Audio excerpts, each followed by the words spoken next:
It's so nice to have Elizabeth Wills this morning, isn't it? Thank you, Elizabeth. If I promised to preach only a few minutes, Elizabeth, would you do another song?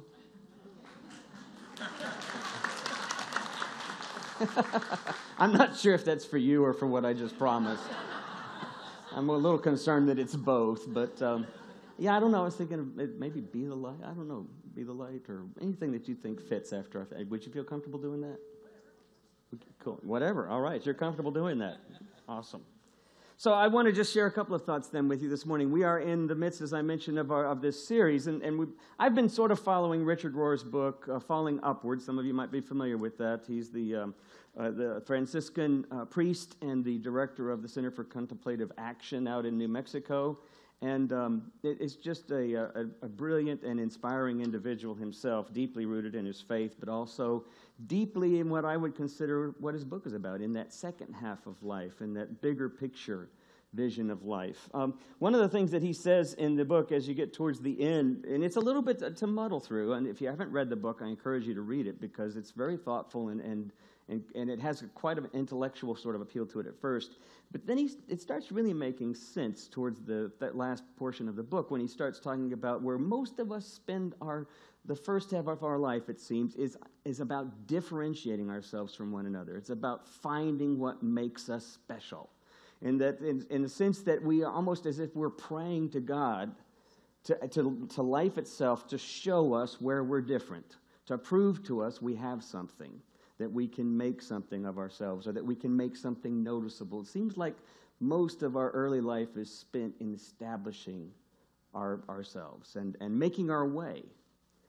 And then something happens, or maybe nothing happens. But he says, for those that nothing happens, what happens for those folks is you get stuck in this sort of never-ending cycle of not quite being fully satisfied, of not quite realizing fully who we are.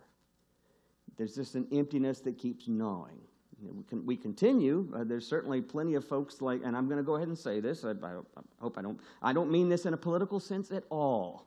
But there are plenty of folks out there like Donald Trump who basically have continued to live out of that same basic vision, to simply achieve and accomplish and acquire and achieve and accomplish and acquire.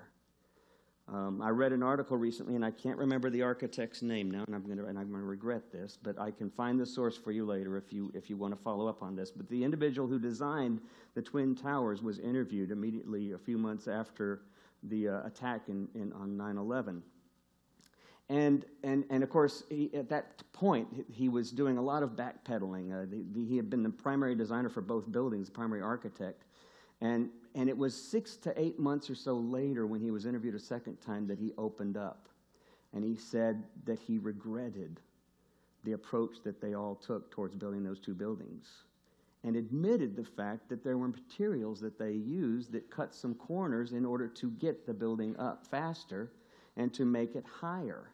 And that their whole purpose was centered around this vision of bigger and better and stronger and mightier and more noticeable, which is Wall Street, in so many ways.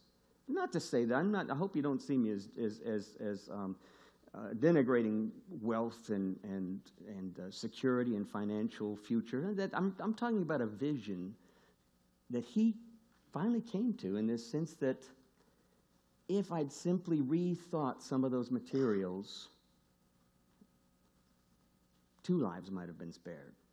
Hundreds more might have been spared. Thousands more might have been spared. Because it was clear that all of the various support beams that they used, the materials they used, and again, I'm sorry I don't have all the specifics, they were too susceptible to heat. And so they literally collapsed on themselves. But then I think to myself, that's not the first time that's happened, right?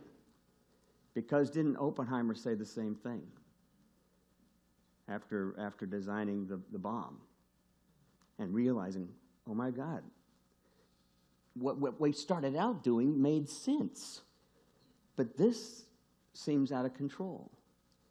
And I think that that's where some of us find ourselves in that second half of life, but we're not sure exactly why. This seems out of control, But then some of the rest of us, Richard Rohr would say, is that something happens to us, we experience an unexpected. In the midst of this sort of American dream and sort of this pursuit of who we are and finding ourselves and making our way, that things do fall apart. Most of us, if not every one of us in here, can share some sense of that reality, of where things fall apart. And we find what we expected as ideal isn't really a real, a healthy, honest, real perspective. And in fact, reality is far more mysterious. And if we can get past that point of where we blame ourselves because we screwed up the dream, or where we blame ourselves because we made these choices, if we can get past that, Richard Rohr says it's a chance to explore the most important task of the second half of life, which he calls it the second half because the first half is basically what we call dualistic thinking. And the second half is to begin realizing, to see the world non-dualistically, that we are, in fact, a part of one another, that we are, in fact, part and parcel of each other in this creation, interdependent and interconnected. And that in the midst of God's love, as we begin to recognize that, these scripture texts start to make sense. Pray for your enemy. Love your enemy, which makes no sense in a dualistic world. It makes no sense in a world where we basically grow up thinking it's about me and those who think like me. That kind of pray for your enemy doesn't make sense. Linda, most of y'all know Linda, my wife. She often tells a story about how her dad taught her, and he was a he worked for a defense contractor and was an aeronautical engineer, and he often said, this makes no sense, and this is a reality that we live in, and it's confusing, and I don't understand it, and even in the midst of this, as I'm practicing what I'm practicing, I'm doubting what I'm doing, and he says, so I want you to pray for Khrushchev. He says, I want you to pray for him, and I want you to pray for all of our enemies. And this was when she was like 6 and 7 years old. So she grew up with this idea of praying. And what do you pray for? She said, what do I pray for? And he said, simply pray that they might know God's love. And then pray that we might as well. Even Marvin, my father-in-law, in his dualistic reality growing up and understanding life as we and they and me and you, even in that reality, there was some sense that something wasn't right. There's something bigger. And when he came to First Methodist for the first time years ago, he's now been deceased for, I think, 7 years now. But when he first came to First Methodist, Barry Bailey was the preacher then. Some of you remember him. But he listened to what was being said from the pulpit, and all of a sudden, his mind opened up because he suddenly realized, wait a minute, this dualistic reality isn't the only way to see life. This reality of our God versus your God, of God loves me more than you, of I've done something wrong and that's why I'm being punished. This reality isn't necessarily the only reality. It may be a more immature reality. Richard Rohr suggests that it is, in fact, that first stage, which is important for us. It's important to identify who we are. It's important to know our place. But at the same time, at some point, we have to begin asking what it means to be a part of everything else. I've told this story before about my son, Tim, how when we were taking karate together as a kid, the first thing he wanted to do, of course, after the first class, was achieve a black belt. I mean, he watched the sensei and he watched other students, and he said it can't be that hard. In his mind, if they're kicking, he's kicking. Seriously, in his own mind, he thought he was doing high kicks and roundabout kicks. Didn't matter if they were going off in every other direction. In his mind, he was doing what the teacher was doing, what the sensei was doing. So he kept pushing that question, how long, how long, how long? And I would try to tell him funny little fables and stories to try to open up his mind, his little 6-year-old mind. And I was telling him these, aesthetic, sort of mysterious kinds of teaching tales, which he would look at me like, oh, whatever. So like the student who wanted to paint a masterful painting, and his master says, if you want to be like me, it'll take you 10 years. And the student says, if I work really hard, then how long? And the master says, if you do that, it will take you 20 years. And then the student says, what if everything I do is focused on your teachings? I pray, meditate, live, life. Everything I do is focused on what you've taught me. He said, if you do all of that, it's going to take you at least 30 years. And my son says, that doesn't make any sense. And I said, that's what the student said in the story. But then the master said to him, when you realize that where you are is where you need to be, you will have achieved your goals.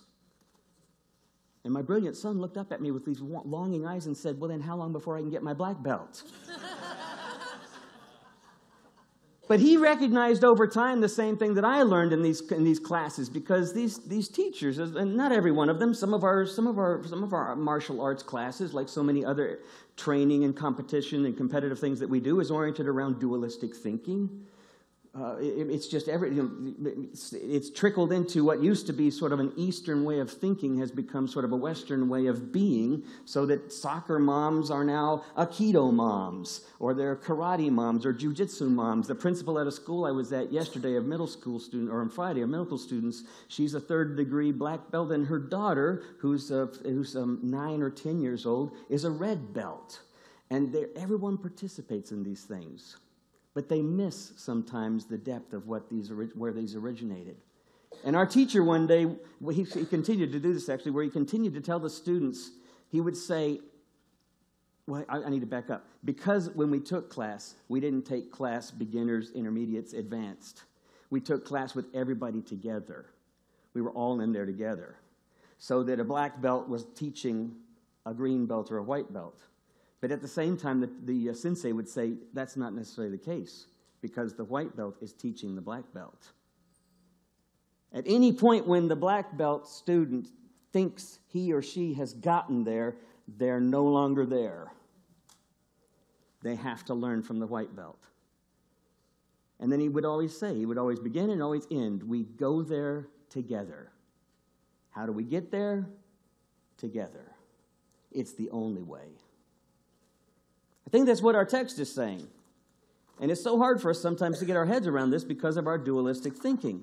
This idea that when someone gives you a hard time, respond with the energies of prayer, for then you're working out of your truest self, out of your God-created selves. This is what God does, gives what is best, the sun, the rain, to everyone, regardless, good or bad, nice and nasty.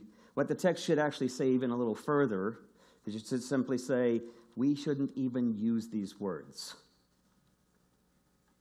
because we are both and ourselves. And when we recognize that, we begin that journey of getting there together. The dualistic thinking goes like this. Basically, the sequence goes like this. Richard Rohr says, we learn to compare when we're young, then we learn to compete, and then we develop conflicts around our competition and our sense of comparing ourselves to others. And then, of course, we begin to conspire because we are trying to survive. We are trying to save what we've discovered, what we've defined as ourselves. So we conspire. And then we move beyond conspiring to condemning. And then what do we do when we've finally gotten to that stage and we're still struggling to define ourselves against others is we cancel out anything contrary to our thinking. And then the worst-case scenario, which we see happen time and again to those mystical contemplatives among us, is we crucify them. Sometimes it's literal. Sometimes we assassinate them. Sometimes it's figurative. We crucify them emotionally. We defrock them. We chase them out. We manipulate the setting around them. It's hard to hear contrary opinions. It's hard to hear contrary ideals. And institutions get very stuck in this same way of thinking. In fact, what he suggests that a lot of institutions, whether they're business or corporate or whether they're church, a lot of our institutions get stuck at that stage of that early stage of dualistic thinking. And it makes sense, right? It makes sense. We want to survive. We want to continue to be viable, but we forget that our viability isn't based on survival. It's based on seeing the bigger picture. And that's where we don't quite move into that next stage, I think. That's where Richard Rohr says we have to begin to explore. So I want to suggest just a couple of things quickly. The first is, Richard Rohr suggests that if we're to get out of dualistic thinking, sometimes we can be knocked out of it. Sometimes we can be thrown to the ground. And if we're lucky, we'll ask ourselves, what does this have to teach us? And if we're lucky, there'll be someone beside us who will say, I'm here, I'm going to listen, and let's learn together. If we're not lucky, it can be harder. And he says it's not going to be our second nature to move toward mystery. Our second nature is going to be to run towards anything concrete. Last week we sang Peter Mayer's song, God is a River. How hard it is to let go of rocks because they served us early on. We hope they'd continue to serve us. Reality sometimes says otherwise. So he suggests that sometimes to cultivate non-dualistic thinking, to learn how to pray for our enemies, is that we have to begin to do what Carl Jung said. We have to learn to befriend the shadow. Or what Rumi has said, and we've read in here before, to invite the stranger in because unawares to us, they probably have something to teach us. In improvisation, we have this interesting practice. We've been learning it in class, and it's a little bit hard to get around. Anytime you move into an improvisational scene, you're supposed to just simply be open, just ready for whatever's offered. Everything is an offering. But the challenge, of course, is that we grew up defining our realities and associating with people who helped us define them and affirm them for us. And so letting go of that control is very challenging. So in improv, we have something called listening to be changed. It's not simply paying attention, because that doesn't work. We don't pay attention well. I'm terrible at it. If I asked all of you to raise your hand, how many of you think listen well? Probably half of you would raise your hand and go, yeah, I think I'm a pretty good listener. But you're not. None of us listen that well. It's not in our nature. We have to intentionally listen to be changed. That's the only way we can actually listen well. And by that I mean that in the simplest kind of encounters, that when you're listening to someone and they're sharing a story or they're sharing a thought with you, you literally have to ask you have to almost want them to ask you what they just said so that you can be sure you heard it. But you have to be changed enough to say something different that acknowledges that you heard it. Just the or I've been there, or then echoing a story isn't the same thing. To truly hear something, you have to ask to be changed. So that when you walk into an improv situation, you literally are stepping in, listening with this question of, I want you to change me. I want you to change me. I want you to change what I'm thinking.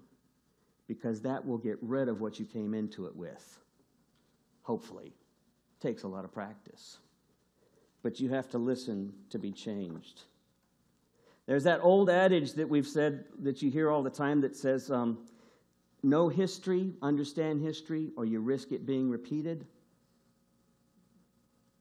And we see history being repeated all the time around us. The reality is that the reason why history is so often repeated is because knowing it isn't enough. We have to ask to be changed. We have to learn to see things strangely and to learn from them as if for the first time. Once we have a sense of who we are, it's time to explore how we are connected. And I wanted to say one other thing before I ask Elizabeth to come up here. You ready? Okay. It's in our nature to be kind. It's in our nature to be wise. It's in our nature to give of ourselves. The problem is that it's also in our nature to protect and survive. And we operate out of fear. So when a crisis happens, we will jump and we will help. But to move beyond our normal everyday and see things as possibly different from the way we always see them, and see other people who we don't necessarily get along with or thought we didn't agree with as somebody who has something to teach us, that requires more intention. That's what Richard Rohr calls seeing wisely. And he says that once we decide to change the seer, that's when wisdom takes over and everything else starts to fall into place.